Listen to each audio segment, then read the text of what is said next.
अगली खबर की ओर बढ़ेंगे। इस वक्त की अगली खबर हमें मिल रही है उत्तर प्रदेश से। उत्तर प्रदेश विधानसभा सत्र का बजट सत्र का जो तीसरा दिन हंगामे के साथ शुरू होने की पूरी संभावना है। कल उत्तर प्रदेश सरकार सदन में बजट पेश करेगी। 23 मई से लेकर 31 मई तक पूरा बजट सत्र चलना है। आज तीसरा दिन है। हंगामे के साथ सत्र शुरू होने की पूरी संभावना है, क्योंकि सपा बिल्कुल सत्ता पक्ष पर हमलावर है। तमाम मुद्दों को लेकर ऐसे बहुत सारे मुद्दे हैं जिनको सपा उठा रही है और विधानसभा सदन के अंदर जमकर हंगामा भी पहले दिन भी देखने को मिला और दूसरे दिन भी यही स्थिति। आज तीसरा दिन है और आज भी यही आसार है, हंगामे के साथ सत्र की कार्यवाही शुरू होगी। कल उत्तर प्रदेश सरकार सदन में अपना बजट पेश करेगी।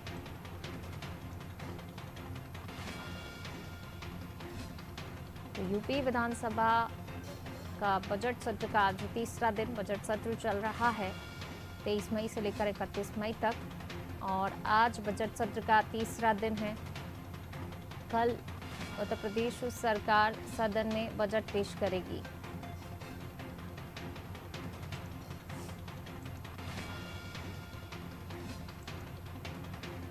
तो आज तीसरा दिन है विधानसभा के बजट सत्र का और कल सदन में बजट पेश किया जाएगा। और इस बजट से हालांकि जनता को काफ़ी सारी उम्मीदें हैं। विधानसभा का जो सत्र का पहला दिन था वो काफ़ी हंगामेदार रहा और कल बजट सत्र का दूसरा दिन था। तो सपा लगातार जो है सत्ता पक्ष को घेरने की पूरी कोशिश कर रही है। हंगामेदार रहा था विधानसभा का पहला सत्र और इसके बाद कार्रवाई स्थगित कर दी गई थी। विपक्ष के हंगामे के बीच ही जो है 18वीं विधानसभा का पहला सत्र शुरू हुआ था और विपक्ष के जोरदार हंगामे के बीच जो सत्र शुरू हुआ वो स्थगित कर दिया गया। कार्रवाई अगले दिन तक के लिए स्थगित हो गई थी। जोरदार हंगामा किया गया था। महंगाई बेरोजगारी के खिलाफ सपा ने प्रदर्शन किया था विधानसभा के अंदर। 18वीं विधानसभा के पहले सत्र में रंग बिरंगा नजारा देखने को मिला था। सत्ता पक्ष और विपक्ष दोनों के ही सदस्य अपनी अपनी पार्टियों के ध्वज के रंग की टोपियां और अंग वस्त्र पहने नजर आए थे। इस बार विधानसभा की कार्यवाही को कागज रहित करते हुए डिजिटल बनाया गया है और हर सदस्य के लिए उसकी सीट निर्धारित की गई है। यही नहीं, हर सीट पर एक टैबलेट लगा हुआ है जिसके माध्यम से विधायक सवाल जवाब की प्रक्रिया में शामिल हो सकते हैं। तो इस बार जो है काफी डिजिटल किया गया है और आज तीसरा दिन है विधानसभा के बजट सत्र का। ज्यादा जानकारी के साथ राघवेंद्र हमारे साथ जुड़े हुए हैं। राघवेंद्र, उत्तर प्रदेश विधानसभा के बजट सत्र का आज तीसरा दिन, पहले दिन की बात करें तो काफी हंगामा हुआ जिसके बाद कार्रवाई अगले दिन तक इसलिए स्थगित कर दी गई। दूसरे दिन क्या कुछ स्थितियां बनती नजर आई विधानसभा सदन के अंदर?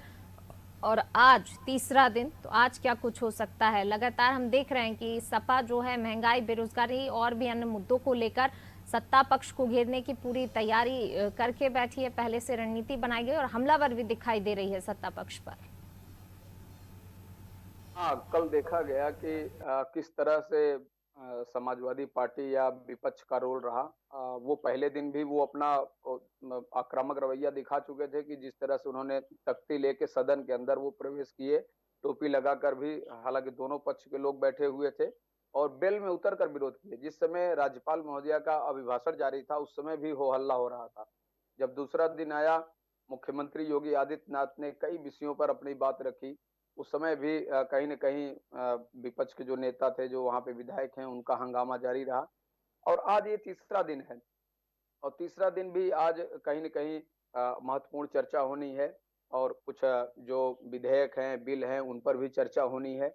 इन सब में भी कहीं न कहीं जो विपक्ष है, समाजवादी पार्टी, खास तौर से जो विधायक हैं, जो अखिलेश यादव के नेतृत्व में, नेता विपक्ष के नेतृत्व में वहाँ पर मौजूद हैं, वो लोग अपना आक्रामक रुख अख्तियार करेंगे, मुद्दों पर बात करेंगे और हंगामा भी जारी रखेंगे। क्योंकि कल बहुत महत्वपूर्ण दिन है। कल उत्तर प्रदेश सरकार अपना बजट पेश करेगी।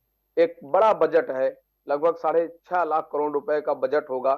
जिसमें अब ये देखना होगा कि वो किसके किसके लिए होगा और किन किन क्षेत्र में उन पैसों का उपयोग होगा और ज्यादा बजट किस क्षेत्र को दिया जाएगा, वो तो कल सामने आएगा। परंतु आज बजट के पहले जो विपक्ष का जो रवैया है वो आपको दिखेगा। हालांकि विधानसभा के बाहर धारा 144 कंटिन्यू लागू है, तो सड़क पर कोई प्रदर्शन नहीं हो पा रहा है, क्योंकि विपक्ष को भी डर है कि गिरफ्तारी हो सकती है और जेल भी भेज दिया जा सकता है। इसलिए वहां पर विधानसभा के चारों तरफ इर्द गिर्द किसी तरह का धरना प्रदर्शन या कुछ ऐसी क्रिएटिव चीज, अनोखी चीज जो विपक्ष के द्वारा की जाती है, वो सब देखने को नहीं मिल रही है।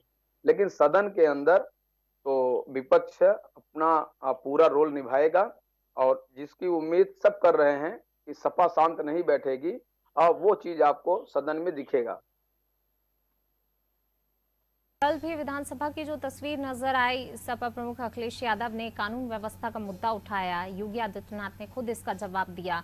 क्या कुछ जो है अखिलेश की तरफ से कहा गया था जिसका जवाब योगी आदित्यनाथ की तरफ से क्या मिला, और साथ ही जिस तरीके से कहीं ना कहीं पहले दिन भी जो है विधानसभा सत्र की कार्रवाई हंगामे की भेंट चढ़ गई, कल भी यही दिखा, तो कहीं ना कहीं मुद्दे पीछे छूट रहे हैं इस हंगामे के बीच।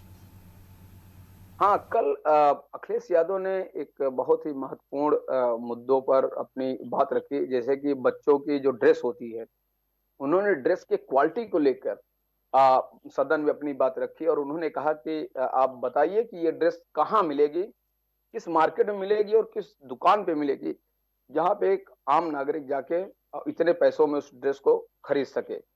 तो सरकार ने कहा कि बहुत सारी जगहों पर ये ड्रेस मिल रही है, लेकिन पर्टिकुलर अखिलेश पूछते रहे कि उस जगह के नाम बताइए, दुकान का नाम बताइए, तो सरकार ने उसका जवाब नहीं दिया, लेकिन कहा कि उत्तर प्रदेश में बहुत सारी ऐसी जगह हैं जहां पे ड्रेस मिल रहा है और बच्चों के नाप के साथ मिल रहा है। तो अखिलेश यादव ने ये कहा कि नाप से ज्यादा जरूरी होता है ड्रेस की क्वालिटी, क्वालिटी इंपॉर्टेंट होती है। तो सरकार ने कहा कि क्वालिटी से ज्यादा इंपॉर्टेंट होती है बच्चों के ड्रेस की नाप। तो इस दृश्य को लेकर काफी वहां पे आमने सामने बातचीत हुई है, एक अच्छा डिबेट हुआ है इस विषय को लेकर, और यह विषय सदन में हाईलाइट रहा। पूनम जी बिल्कुल राघवेंद्र, जिस तरीके से बात यहाँ पर अगर मुद्दों की जाए, मुद्दे बहुत सारे हैं, लेकिन अगर इसी तरीके से हंगामा चलता रहा तो उन मुद्दों पर चर्चा नहीं हो पाएगी। और जिस तरीके से 2 दिन कार्यवाही को स्थगित किया गया, आज तीसरा दिन है, महत्वपूर्ण दिन है क्योंकि कल बजट पेश होना है, और ऐसे में मुद्दे कहीं ना कहीं पीछे छूट रहे हैं जिन मुद्दों को उठाता है विपक्ष, लेकिन हंगामे की भेंट यहाँ पर तमाम मुद्दे चढ़ जाते हैं, विधानसभा की कार्रवाई को स्थगित कर दिया जाता है। आज भी अगर हंगामा होता है तो यह स्थिति फिर बनेगी और फिर मुद्दे पीछे छूट जाएंगे, और जरूरी है कि मुद्दों को उठाया जाए ताकि जो मुद्दे हैं उन पर अमल किया जा सके, उन मुद्दों को जो है समस्याएं बनी हुई हैं लेकर उनको सॉल्व किया जाए। देखिए, अगर ये हंगामा जारी रहता है तो इसमें सरकार का नुकसान नहीं है, नुकसान विपक्ष का ही है, क्योंकि सरकार को जो करना है और जो सूचीबद्ध है उसको तो वो करेंगे ही। जैसा कि सपा के लोग हंगामा कर रहे थे और राज्यपाल महोदया ने अपने अभिभाषण को पूरा किया उस हंगामे के बीच में। सरकार ने उसी दिन कुछ विधेयक और बिल को भी पास करा लिया। सरकार इसी हंगामे में कल बजट भी पास करा लेगी। तो सरकार को जो काम करना है वो तो कर लेंगे, लेकिन नुकसान किसका है? अगर विपक्ष ऐसे हंगामा करेगा तो जो जिन जिन जनता जिन जिन विधानसभा से चुन के आए हैं, जहां पे इनकी जो समस्याएं हैं, मूलभूत इंफ्रास्ट्रक्चर की जहां जरूरत है, जहां पे उनको कमियां लग रही हैं, वो विषय वो कब उठाएंगे? वो विधानसभा में अपनी आवश्यकता कब पूरी करेंगे? कब वहां पे अपनी डिमांड रखेंगे? कहां क्या जरूरी है, किन मुद्दों पे बात करना है, कौन से सवाल लगाने हैं, क्या उनको चाहिए, इसकी औपचारिकता कब पूरा करेंगे? अगर वो सिर्फ हंगामा करके सदन को बाधित करेंगे या स्थगित करवाएंगे तो अपने विषय के कब रख पाएंगे? और जब अपने विषय को नहीं रख पाएंगे तो सरकार का ध्यान आपकी ओर कैसे आकृष्ट होगा? कैसे सरकार देखेगी आपकी क्या आवश्यकता है? हो सकता है कि अगर आप ढंग से अपनी बात सदन में रखें और सरकार को लगे कि नहीं, हाँ यहाँ ये कमी है, तो हो सकता है सरकार उसको पूरा करे, या वहां वो अधिकारियों को बोले, या वहां वो बजट की व्यवस्था करे। लेकिन जब आप अपनी बात ही नहीं रखेंगे अपने अपनी विधानसभा के, अपने जिलों की, अपने क्षेत्र की जनता के लिए, तो कैसे वहां पर सरकार आपकी मदद करेगी? इसलिए जब हंगामा होता है तो वहां कहीं न कहीं विपक्ष का भी नुकसान होता है, और यह नुकसान दिख रहा है। जब आप बहस करेंगे और हंगामा करेंगे और इस तरह की कार्यवाही जो है बाधित होगी, तो आपका काम भी तो नहीं होगा।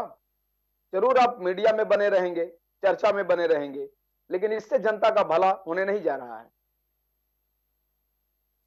बने रहिएगा राघवेंद्र, आप हमारे साथ। मैं लौटूंगी आपके पास। तो आज तीसरा दिन विधानसभा सत्र की कार्यवाही का, आज तीसरा दिन, लेकिन लगातार जो 2 दिन कार्यवाही चली वो विधानसभा में हंगामा हुआ और हंगामे की भेंट, ये पूरी कार्यवाही जो है हंगामे की भेंट चढ़ी और स्थगित कर दी गई। आज तीसरा दिन है, आज महत्वपूर्ण दिन है क्योंकि कल बजट पेश होना है। विपक्ष लगातार जिस तरीके से तमाम मुद्दों को उठा रहा है, लेकिन कहीं ना कहीं उन मुद्दों को उठाने के साथ हंगामा जो किया जा रहा है उसके चलते विपक्ष का ही नुकसान